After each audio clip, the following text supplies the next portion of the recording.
What I've realized over the years is there's not much of a difference between adequate customer service and outstanding sales performance. Warning: Damian Andrews' growing revenue and profit, if implemented, will put more money in your pocket. Please use with caution.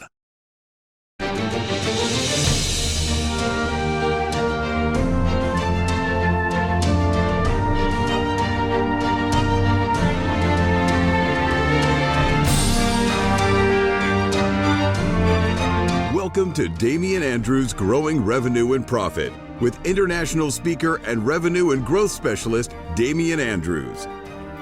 This is your source for practical, usable, and simple action steps that you can do every day to put more money in your pocket. And now, the host of Damian Andrews' Growing Revenue and Profit, Damian Andrews.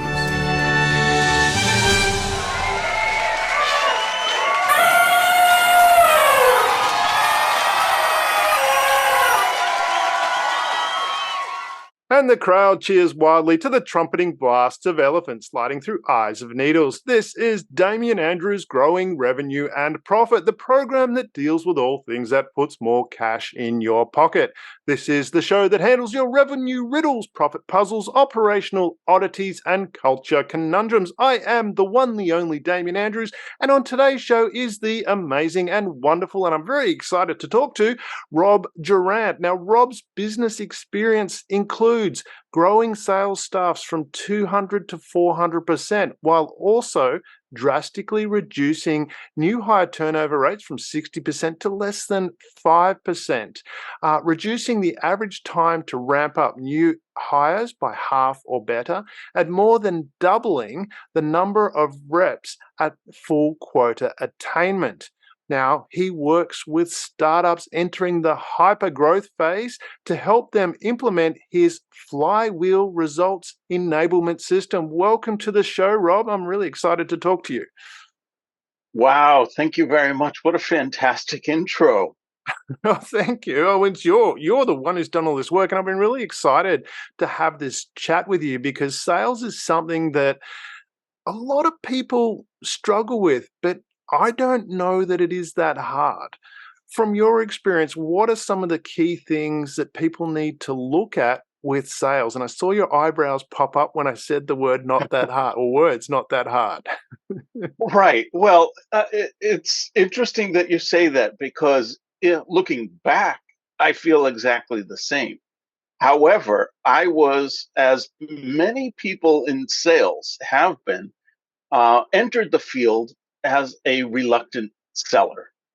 I was a customer service person at my core. And at the time, I thought sales was the antithesis of customer service.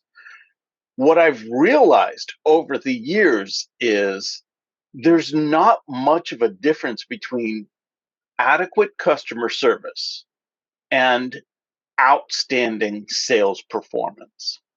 What I mean by that, I worked for the Walt Disney Company for over a decade, the company that was credited with inventing the field of customer service. And in my time there, I learned that the mere adequate customer service, the table stakes, if you will, you need to do three things to provide adequate customer service. You need to ask questions, you need to uncover the root cause issue, and you need to present solutions so that your customer can make an informed decision. That's it. If you're not doing at least that, you're not doing good customer service. My first sales role, I was given 16 weeks of systems training and product training and zero sales training. I panicked. What am I going to do? Well, just don't lose the customer. So I said, if I can at least provide adequate customer service, maybe I can keep my job a little bit longer. So I did that. It turns out outstanding salespeople do four things. They ask questions, they uncover the root cause issue, they present solutions so that their prospect can make an informed decision. There's just one more thing that great salespeople tend to do that most people in customer service cannot do. Care to guess? Would it be listening? Listening is a part of it, sure. But once you've listened and presented a possible solution, the only other thing you need to do is ask for the sale. I needed you to say it. I'm sorry. That is it. I didn't need you to I'm say not talking about complex closing techniques. I'm not talking about overcoming objections. It's just that simple. We Mm. together have discovered what will solve your problem. Now, let's help you acquire that solution. Mm. Most customer service people cannot bring themselves to do that. And I can say that with confidence because that was me at the start as well. And I have since gone on to train a number of customer service people to be better at presenting solutions. But when you break it down into those four simple steps for somebody who's entering the world of sales, the whole mystery of sales is the whole burden of sales is relieved for them. Mm. Oh, I can do that.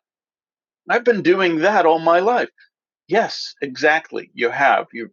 You've been sociable, you've been approachable, you've been generous with your time. You can help somebody acquire the solution that they need. And the fact that they need to pay for this solution, and that's where customer service people stumble. Well, I have this solution, but you have to pay for it.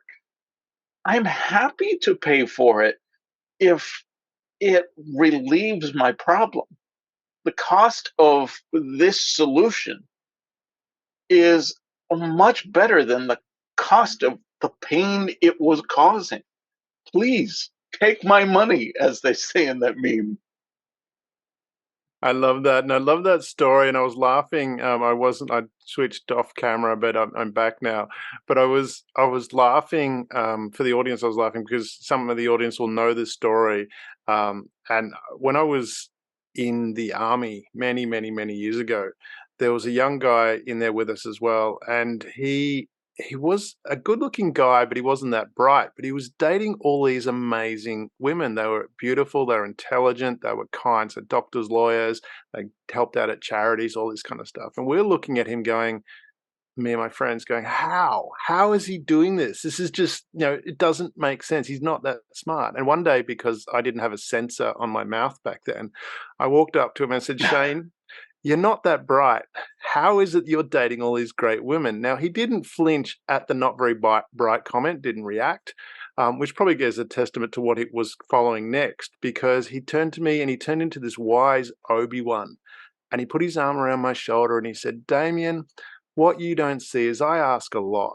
Most say no. You just see the ones that say yes.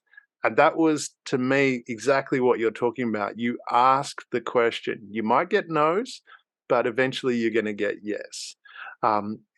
If those other factors that you put in place, if you're a complete jerk, maybe not. But Right. but we're making that assumption. So I love that you've said that, asking the question, what is it, do you think, that stops people actually asking that question? Because if you really believe you've got value to offer, why wouldn't you ask the question? I love that. I can only tell you from my personal experience. I have not followed up with those that I've taught, but I share with them my personal experience, and they tend to nod their head yes. My personal experience when I was in customer service and reluctant to sell, it was because I was personalizing it. Mm. I can't afford this. Therefore, I presume you can't afford this. Ooh. Therefore, out of respect for you, out of the belief that I'm providing outstanding customer service by not insulting you, I won't even offer it. Mm. When I had the epiphany that finding the solution and not offering it was, in fact, horrible customer service, Mhm. that's when everything switched for me. And Mm. that's how I've actually made inroads with customer service people when I'm training them on how to sell. Mm. I tell them that same thing. You think you're providing outstanding customer service. When you do not offer, you are providing the worst customer service person possible. And if you want to cut a customer service person to the quick, if you want to really dig at their core, their personal belief system, tell them they're providing bad customer service. Mm. Here I've shown them how it could be perceived as providing bad customer service. And then they listen. And as I said, simply offering is just that. I don't put any pressure on the customer service people to do any more than that. In fact, oftentimes, if I'm brought in to help the customer service team sell more, I'm going to find a way to help the customer service team hand off potential sales to the right people, whether it's account management or the sales team or whatever the case may be, because their job isn't around facilitating the acquisition of a new purchase. Their job is so busy with so many other things. And if they're not uh, into the sales part of it, especially if it's a complex sale, but they can identify opportunities for additional help to the customer. And Mhm. that's how we position it, really. Then that's what I'll help them with. So, back to your original question, the answer for me was I was personalizing it, presuming everybody is just like me. Mm. Reminds me of the golden rule: Who treat has others the way you want to be treated. Oh, I was gonna say, "Who has the gold makes the rules," but maybe that's a Well, different that too. Yeah, yeah. I know that one is the rule of the ballpark. He who owns the Oh. ballpark makes the rules. Yes. But better than the golden rule, Mhm. the platinum rule: Ooh. treat others the way they want to be treated. Mm.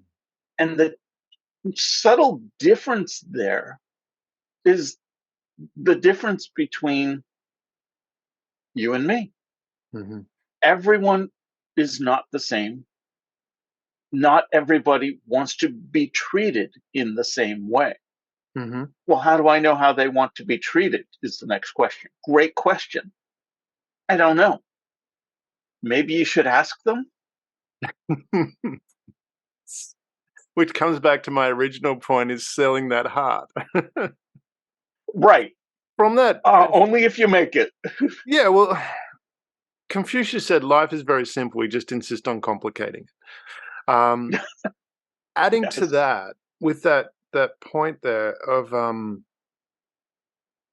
with people and asking questions and being treated in a certain way. I know from my growing up, I learned this way too late in life. As I mentioned before, I didn't have a bit of a sensor on my mouth sometimes.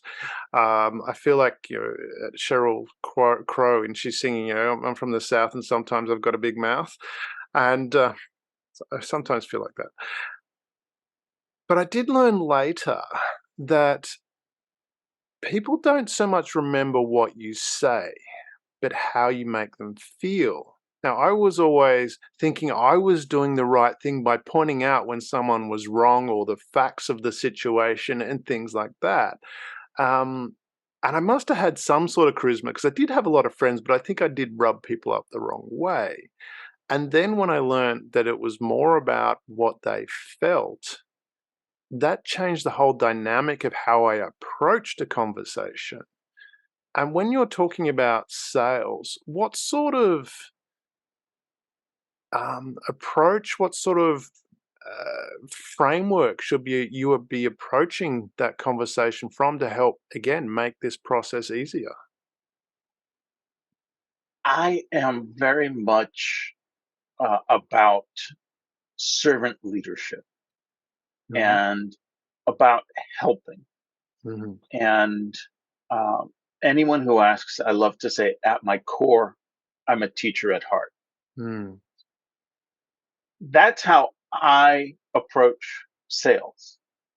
And what I'm finding is more and more people are entering the field of sales from what I would say are non-traditional backgrounds.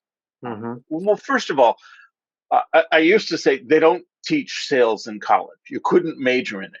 Now you actually can, Hmm. but most people don't, especially the people that are in sales these days. Maybe didn't even know there was a major in sales, but never wanted to get there in the first place. Hmm. Some of the best salespeople I'm working with are fellow teachers Ooh. because they understand the prospect.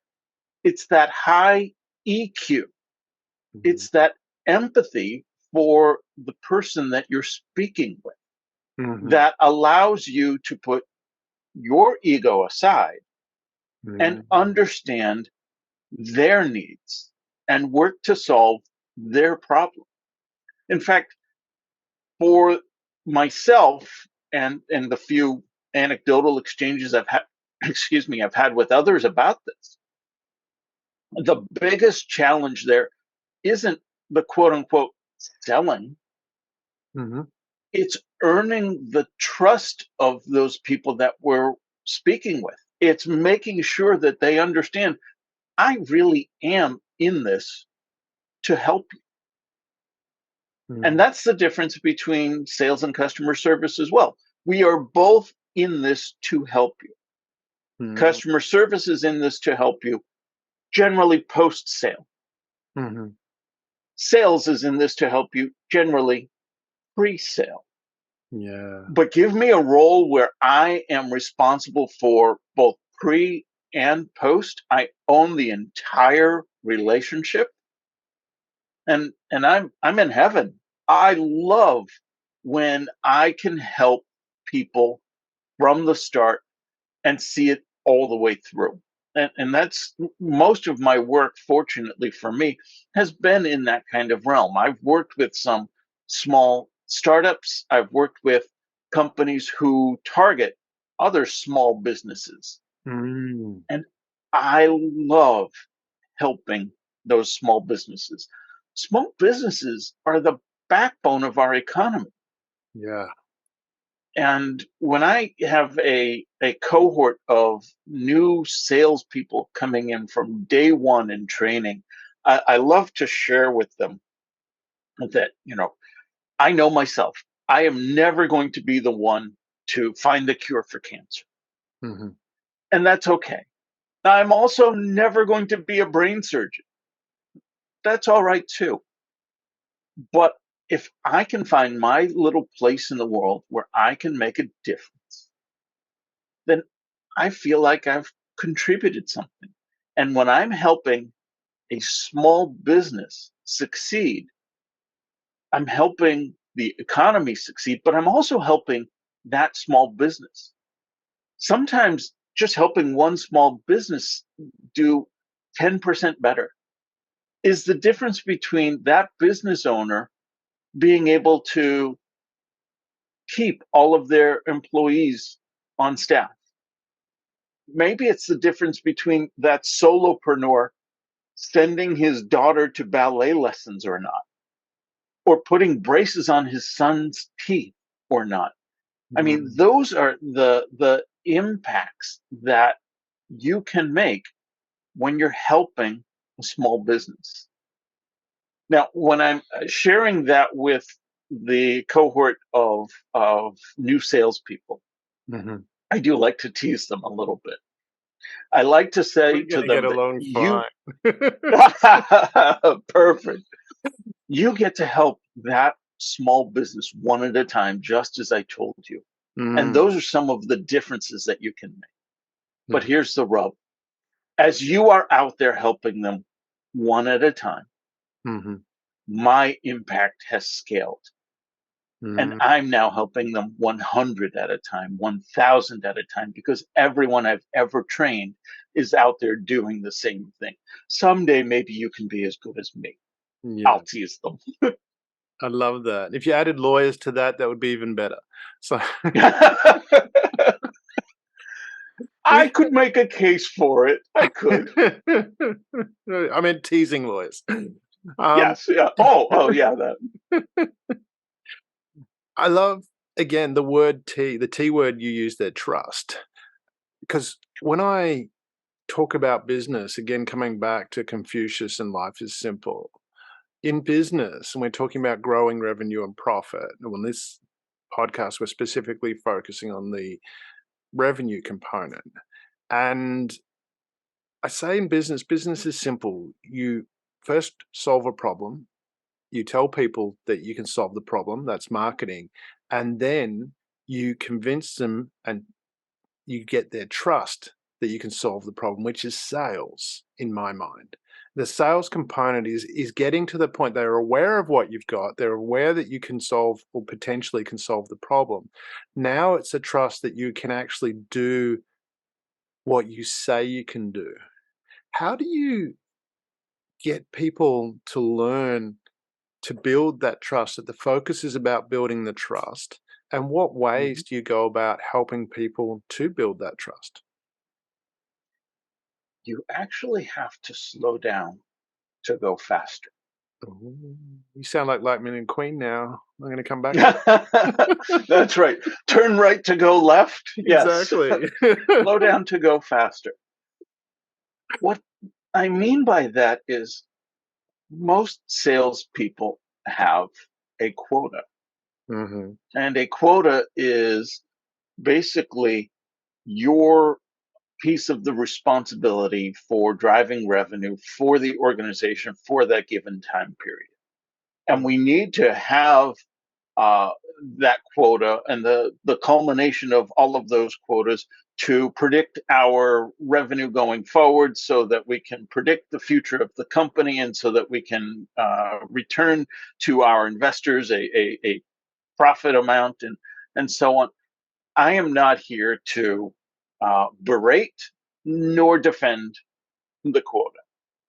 What I'm going to say, though, is that it is because of these numbers and these metrics that we we grip the bat too tight.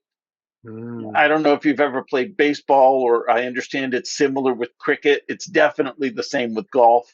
Yeah, I When play you tennis. step up Gosh. and you squeeze the club too tight, Hmm. nothing good happens. Yeah. And that's what we do when we go into a potential sales exchange, needing to close this deal Mm. and needing to close it as soon as possible. Mm. You said it yourself. It's how you make them feel.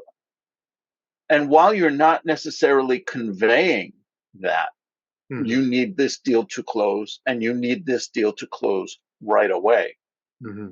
your prospects can definitely feel it Yeah. because you're not the first person that they've encountered where they've felt that. Yeah. That's kind of the norm these days. Yeah. So let's go slower to move faster. And that's pretty much the starting point of the social selling methodology Mhm. that I've been teaching these days. I am a an authorized trainer and reseller of the Ignite social selling methodology. Mhm. In that methodology, we have three basic tenets: be approachable, Mhm. be sociable, and be generous. Mm. Never is it always be closing. Closing will come in due time. But if you are somebody that people can approach, if you are somebody that people are comfortable speaking with, Hmm. if you are somebody that people recognize as generous with your time and your insights, they'll want to get closer to you Mm. and they will, on their own, build up that trust. Now, ironically, by following that process, by letting those who trust you come to you in a way, Hmm. we actually have found that deals end up 30% larger, Hmm. 40% faster, Yeah. because we loosened our grip a little bit and we let it come to us. I love that. And I know, as you said, asking for the sale is that component of that. Mhm. And from my experience as well, when you're in that state, and I call it the flow state because I think a lot of people relate to that, but you're in that state where you're relating to the person, they trust you. A lot of the time, you don't even have to ask as such. It's kind of implied that it's there and they will offer. Exactly. Exactly. Asking for the sale is really only when we've both agreed that the solution is here and they haven't said, well, how do I get it? That's right. But so often they will, Yeah. because they still have that pain point and they still want to eliminate that pain point. Mm. And now they not only see that you can alleviate, they trust that you can. Is And that that's a big step. because I was coming back to the earlier points that you mentioned about asking questions, and I mentioned about listening, which I put in that asking questions component. How much of it is, focusing on teaching people to listen, not just with their ears, but to listen wholly with their body, with all of their senses, and actually feel what's going on between it. Because when you know that when you have a connection with somebody, let's put it outside of sales just to make the description happen. But you've got a connection with a friend, and if they're uptight or something, you can feel it. You can, if someone's a little bit tense or something like that, you can feel that. Same token, when they're relaxed and everything's okay, you can feel that too. How much of that is important to understand for salespeople, that, to actually listen wholly with your whole body? That's the ball game. And that's why I believe the people coming from teaching professions and other high EQ Mm, backgrounds are becoming so successful in this modern day of sales. mm, It's no longer about the used car salesman approach to sales. yeah. It's about the triage nurse approach to sales. Let's figure out what your biggest problems are and look at those first and see how we can resolve them. And if that resolution is something I can, excuse me, something I can say or do or give, I will do that. And if that is something I can sell, I'm happy to facilitate that too. But it's all about listening, not for the opening for you to say your next word. And that's what so many salespeople do, especially early in their career, especially as they're struggling. You Mm, and I having this conversation right now, I'm just waiting for you to stop speaking so that I can get my words in. Well, that's all well and good, but that's not two people talking to each other. mhm, That's two people talking at each other, neither really being heard. mm, But the exchange that we're having, where you say something, I wasn't necessarily prepared for what you said, Mm-hmm. but I do have thoughts around that, and I'm willing to share those thoughts, and then invoke yet more thoughts around your ideas of it, and we exchange back and forth, and we both walk away. And I'm going to point back to what you said, feeling Mm. like we had a great conversation, feeling like we were heard, feeling like we built rapport. I don't remember what he said, but I do remember liking what he said. It's all that matters sometimes.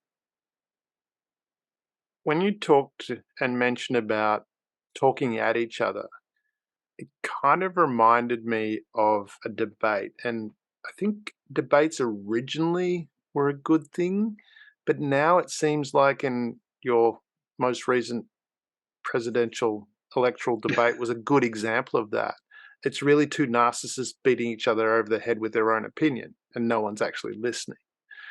And Right. how often do we do that when we're talking with people? We're busy thinking about what we're going to say next before they've even finished that conversation. But from what I'm hearing, what you're saying is that the sales process now is more about building that relationship of trust and caring and understanding so the other person does feel that connection, does feel that trust. Is that because today, because we have more access to information, we know what's going on, we actually know that the slick process, we know the underlying thing, we're also a little bit more skeptical. So when you actually are more authentic or authentic, as I like to say, that you actually create a more genuine connection? I believe you have to create Mhm. a more genuine connection today to Okay. stand out. And I'll point to what you were saying. We know more. By that, I believe you mean we, the buyers, the Correct. potential consumers, Yes. know more. Yeah. There was a study, it's a few years old now, by CEB Hmm. that said buyers are 57% down their buying journey before they enlist the help of a salesperson. Wow. And that's 6 or 7 years old now, I believe. Yeah. I was at a meeting recently for sales enablement professionals like myself. Hmm. And the anecdotal consensus there was buyers are probably 70 to 80% down that journey now. Really? And there are other surveys out there that say that there is a major preference for acquiring without the help of a salesperson. Yeah. Most people don't want a salesperson involved in the sales process if they don't need it. Hmm. So that one statistic, 57% plus, is Yeah. part of the reason why it's all about relationships. Here's the other part. Hmm. It's generally accepted that at any given time, between 2 and 5% of your total addressable market, that is, the people that could reasonably be expected to purchase what it is that you sell, Hmm. total amount of that target market at any given time, only 2 to 5% are actually in market for what you're selling. That Yeah. is to say, they are ready to buy, they are looking to buy. Yeah. Let's be generous and say that 5% of your total addressable market is in market. That's great. If your total addressable market was 100 people, for the Mm. simplicity of numbers, Yeah. that would mean you'd have 5 people that you could go after. You also have 4 competitors.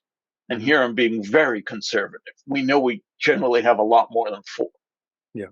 And let's even be very generous and say that all 5 competitors, you and the other 4, are really equal on terms. Mhm.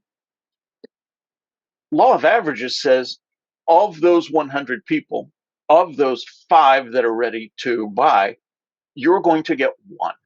You're going to land one deal. Okay. And how am I going to land that deal? Well, right now, it's by inundating them with phone calls, inundating them with emails. It's by over-the-top marketing just to get our presence known. What you and the other four competitors, the other 400 competitors are doing is ignoring the other 95%. To as much as 98% if only 2% are in market. Instead, be approachable, be sociable, be generous. Let your competitors fight over that 5%. And you talk to the other 95%. And you become their source of information for what it is that you want to be known for. What happens then is when they are in that free enlisting the help of sales in that first 57% part of the stage, you've been their only source of information. When they're now ready to buy, when they're that post 57% down the pipeline, do you think that they are going to go to your competitors first? They're not even going to Google the answer to their problem. They know you have the answer to their problem. They're going to enlist your help to solve it.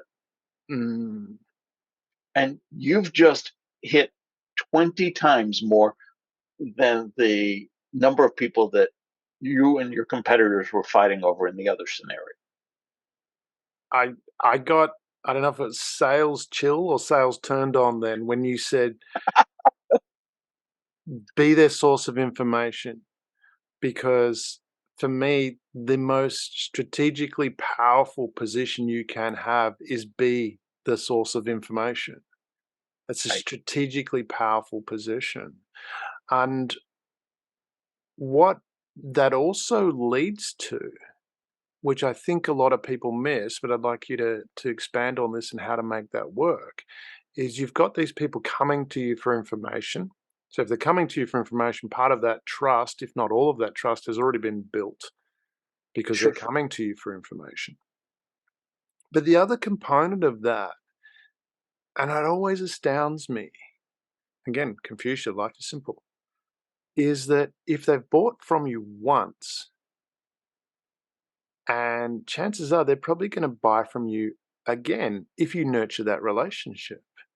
How important is it, those follow-ups? How important is focusing on that repeat business, maintaining that relationship, and how often is that overlooked? It's overlooked more than you would think. And it's overlooked for a couple of reasons. It's overlooked because maybe the salespeople don't really believe in what they're selling. Well, then you've got a product problem, not a customer problem. The salespeople don't have enough time to do that follow-up. Oh, that's customer success. They'll handle that. Or that's account management. You know, I landed the deal. They are responsible for taking care of it from here.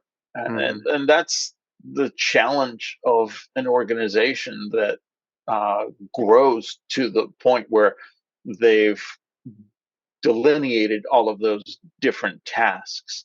But you're 100% right. If you've spent all of this time building this relationship, and this relationship has proven commercially fruitful for you and your organization, why would you not continue to cultivate that? The answer to why you would not do that is because you don't have the systems in place to help you do that. Because there's no blueprint within your organization designed to do exactly that. Yeah. And those organizations that have those in place, well, they're incredibly successful. hmm The other component of that, coming back to that fourth point you mentioned at the very start, the A word, asking. Not only is it asking for the sale, and I'm adding to that, I'm putting it bluntly, is that I do believe that if you nurture that relationship very well, you don't have to ask for the sale. The customer says they want the sale if you've done it right. But we'll put that in that category. The other element to that, which I personally think is really, really critical to outstanding sales and and success in sales, is not just asking for the sale, but also asking for referrals. How Yes. important is asking for referrals? And again, what stops people from asking for referrals? I'm always stumped by that. It's like, do you know anyone else that would enjoy this? Simple question. I think it's the same thing that stops them from nurturing the relationship going forward. They Mhm. don't trust in their product, they don't trust in their solution, they don't trust in whatever the case may be. Mm. Uh, but you're 100% correct. If you've solved their problem, what is the likelihood that they know somebody else with a similar problem? You're a statistician guy, Why? I know. It's a no-brainer. And again, as you were saying, you don't have to ask for the sale. Done right, you don't have to ask for the referral either. Mhm. They just see you as that go-to person. Yeah. But they don't see you as that go-to person if you simply happen to be the person that facilitated the purchase. Mhm. That is to say, there was no rapport, there was no true relationship. They just needed a solution. Your company solved the solution. They got in touch with your company, and it happened to be you. Mhm. And yes, they see value in the offer, and the transaction took place. And you, the salesperson, were part of that, but you, the person, Mhm. were probably not. I wanna come back now because you've covered that off very well. I think it's pretty simple, and hopefully the audience understands that as they're sick of listening to me and they've got someone else coming in saying exactly the same thing, which is lovely to hear. It is, ask the question, ask for the sale, build the relationship, ask for repeat business, and ask for referrals. Yep. But I want to come back to what you said at the very beginning. And you talked about, and I've got my notes here, that there's not much difference between outstanding sales and average sales. And I want to, No, average customer sorry, service. customer service. I'm putting sales in that category, sorry. But yeah, Okay.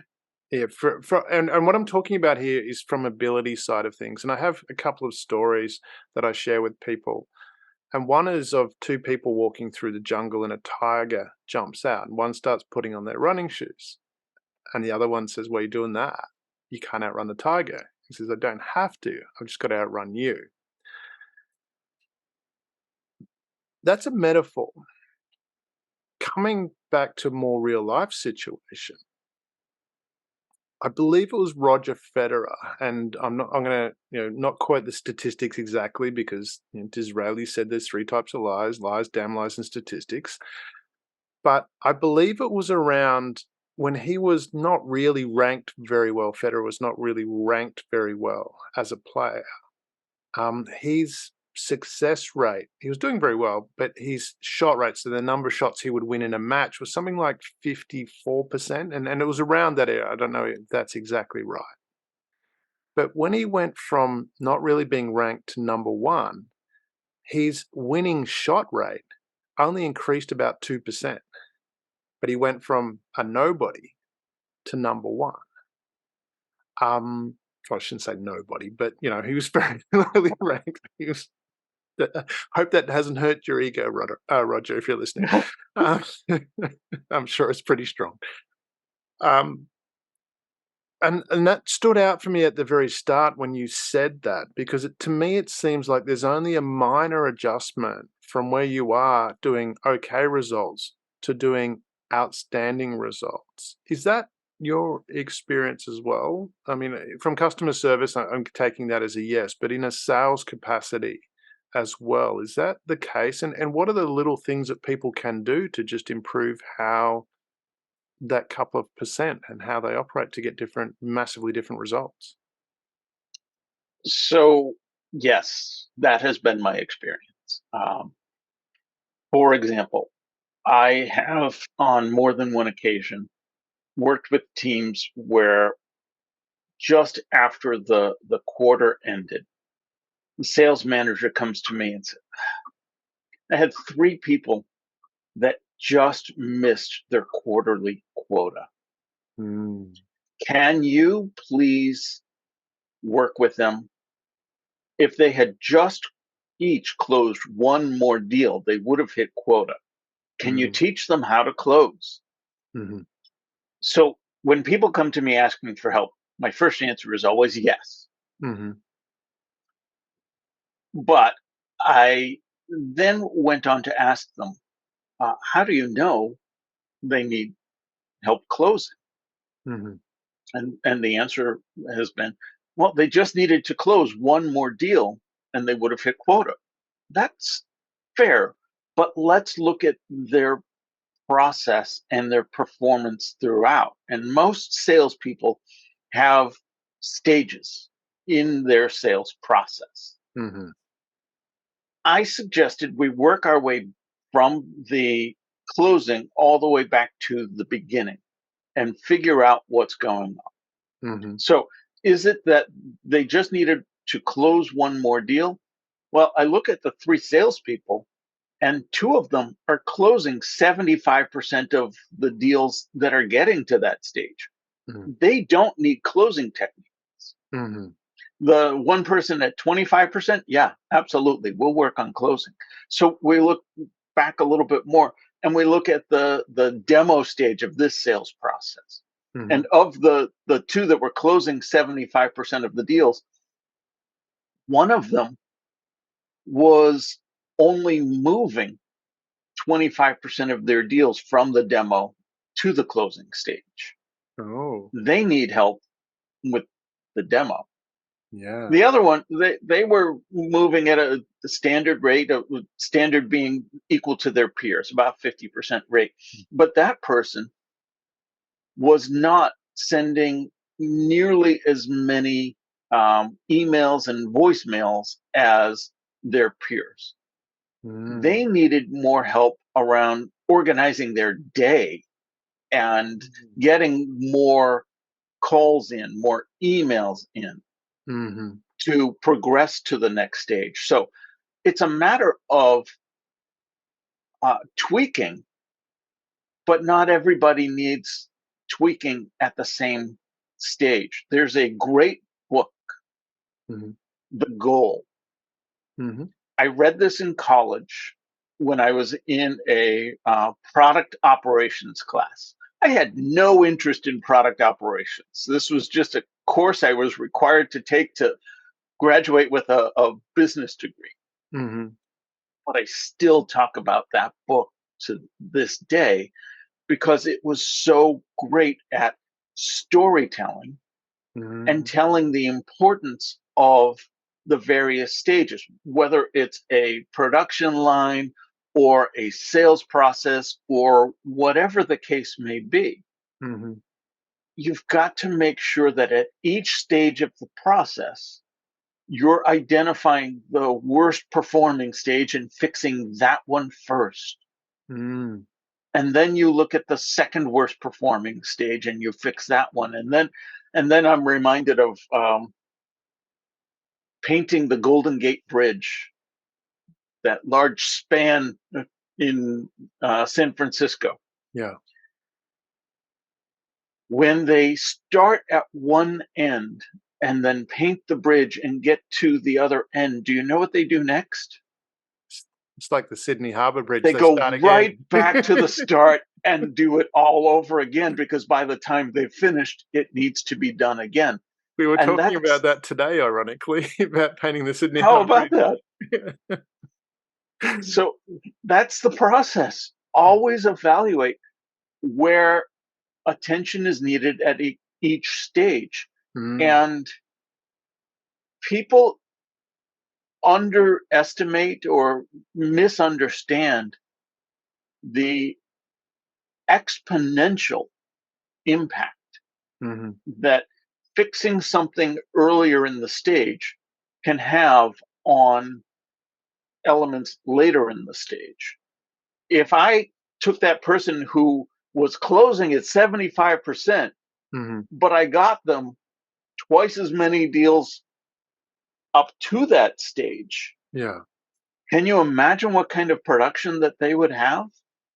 Yeah. Be amazing. Exactly. And from that as well, so one area I find is not really addressed very well in sales, and you mentioned that with that person you were talking about the managing their day, the number of emails they were sending. How important is having good time management? Although I think time management's a misnomer because time is constant and everyone has 24 hours. So you're really managing effort. Um, that's my little beef. Now that I've got that out, I don't need to go to my shrink today. Um, sorry. Um, but how important is time management? I mean, it seems to me something that is not really taken as seriously as it should be because time is really the most valuable thing that you have. You can't get it back. And put your family aside, but for those who want to have that discussion, not debate, discussion. But how important is time management for the sales process? It really only comes to a head when your management of your effort, I won't say time, but management of your effort Thank you. is so poor that it's impacting the results. Mm, We tend to accept that good enough is good enough. Simply because we accept that, though, doesn't mean that we couldn't do better mm, and maybe should do better. I mhm. know myself, it's something that I'm constantly struggling with. There's only 28 hours in a day, and I try and fill all of them. I use the Franklin Planner to Uh-huh. map out my day, and I prioritize my tasks, and I only work on task A1 first before I move to A2 and then A3, and oh, shiny thing, and then my day is off. So I could absolutely improve in that way, but Mhm. good enough has been good enough. Yeah. So it's not where I have focused enough attention. I love that you said shiny thing because my position, from a horoscope perspective, I'm a Leo rat. So constantly it's like, oh, shiny thing, shiny thing. I do want to come back. I skipped because I was listening to you. Then I forgot to ask the question. The book you mentioned before, The Goal. Do you remember the author? Just for the listeners, in case they want to look that up. I apologize. I It's do okay. We'll not. put it in the show notes. We'll look it up later. I've got a note here, so just in case someone asks for that. But speaking of books, you've got a book coming out soon, and I'm annoyed because normally when I'm doing my research for these shows, I like to have read the book, but obviously it hasn't been Yeah, published, so I can get a little excuse and pass on that one for this time. But do you want to tell us absolutely. about the book that you've got coming out? Because you were talking about it in the pre-show, and I'm fascinated to read it. So when it comes out, can you tell the audience what it's about and why you wanted to write this book? Thank you very much for asking. So the book is called Stop Pitching, Start Selling: The Social Enablement Blueprint. And really, it's the culmination of everything that we've talked about earlier today. I mentioned early in my career when I was training others, I was helping them craft better emails, leave better voicemails, etc. What we're realizing is the cold outreach that we've come to rely on in sales, uh, especially tech sales these days, and the automation that we use is no longer driving the kinds of results that it used to. And put in the context of the buyer's journey, 57% are all the way through before they enlist sales, and put in the context of those in market versus those not yet in market. All of that makes sense. Competition is greater and greater for that 5% that are in market. The social enablement blueprint is teaching sales teams how to connect with that other 95%. And the enablement piece leans on my sales enablement background. The enablement piece is helping the sales enablement team, or sometimes referred to as the revenue enablement team, understand how they can better support sales through a social selling methodology. So the social enablement blueprint is both the strategic and tactical process of leveraging the social platforms to better connect with prospects in the way that's most effective these days, through relationship building, not simply cold outreach. I love that. And so the book is really bringing together that authentic relationship building as part of sales instead of the go out and gung ho, let's get that sale that you were talking about before. It's letting go of the grip of the club, so to speak, so you've got a nice, comfortable grip, if I'm understanding correctly. Very much so. You know, Dale Carnegie wrote a book, How to Win Friends and Influence People. And it kind of works. It works so well that it almost seems trite today. It almost seems icky because people have used that for nefarious purposes. What we're trying to do is put the social back in social media. This isn't about the capital I influencer using social media for the sake of media. This is about the lowercase I individual using social media to be sociable, to be approachable, to be sociable, and to be generous, to become known as the go-to person in your industry for that person. So really what you're talking about is old school selling in the sense of respect, caring for others, and looking after other people. Amen. It's absolutely old school selling. However, those that know how to do old school selling very well in person have not generally effectively leveraged the social media platforms to do that. And those who know how to leverage the social media platforms effectively have not generally mastered the art of networking in person and networking one-to-one.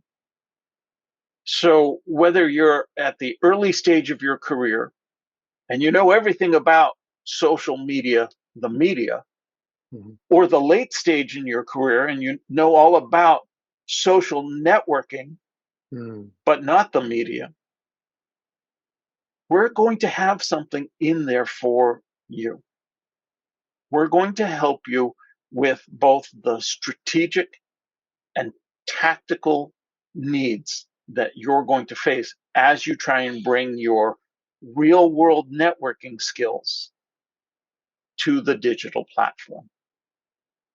What I'm hearing is you're bringing both together. You're bringing these old school values of selling together with the social media technology that we have today. That's exactly it. It's about taking the best of both and helping people recognize that you have to be competent at this, because this is where business gets done these days. Live events are great. I still go to as many as I can. And the techniques that we talk about in the social enablement blueprint can absolutely be leveraged in a live sense. But cold outreach is not working. It's no longer the pitch slap. I like to mock the Carly Rae Jepsen song with the pitch slap. Hi, we've just connected, and this is crazy, but here's my sales pitch. So buy some, maybe. I love that. We're gonna have to record It just doesn't work. that. That's awesome. So the book, it's coming out your fall or our which is our spring, and how do Yes. people get hold of the book? I mean, where would they find it? We'll obviously put this in the show notes, but where will they find it? All of the information regarding the book will be available on the Flywheel Results website. Mm-hmm. So you can find us at flywheelresults.com. Mm-hmm. We'll have that in the show notes for the listeners. Sorry, there's a little bit of a pause there. But we'll include all those details in the show notes for the listeners. So is that the best way to reach out to you, through Flywheel, your website, Flywheel, or do we? You can absolutely reach out to me at flywheelresults.com. You can find me on LinkedIn. LinkedIn, it's very simple, in/Rob Durant. Mm-hmm. And you'll find me on Twitter, a little bit less so, but still trying to maintain a presence there, and working my way towards TikTok. That's the big thing I'm told I need to do these days, but I'm not much of a dancer. Fair enough too. And if it doesn't get banned before that anyway, so that's right. There is that element. Before we go, can you leave the listeners with what would be your key takeaway? What would be the thing that you would want them to get most out of this interview that's going to change their life, impact their sales, or their broader life? What would you want them to take away from this interview? I tell my students, I'm an adjunct professor at a local university, at Suffolk University.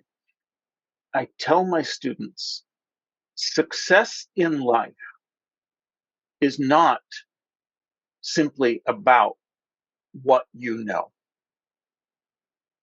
And for the honor students especially, that gives them pause. I've spent all of my life accumulating what I know, and you're telling me that's not going to lead to success? Well, yes. However, success in life is also not simply about who you know. It's not just a popularity contest. I tell them that, and they're a little bit more relieved, because if they're much like myself, being the life of the party is not my goal. But then I bring those two together.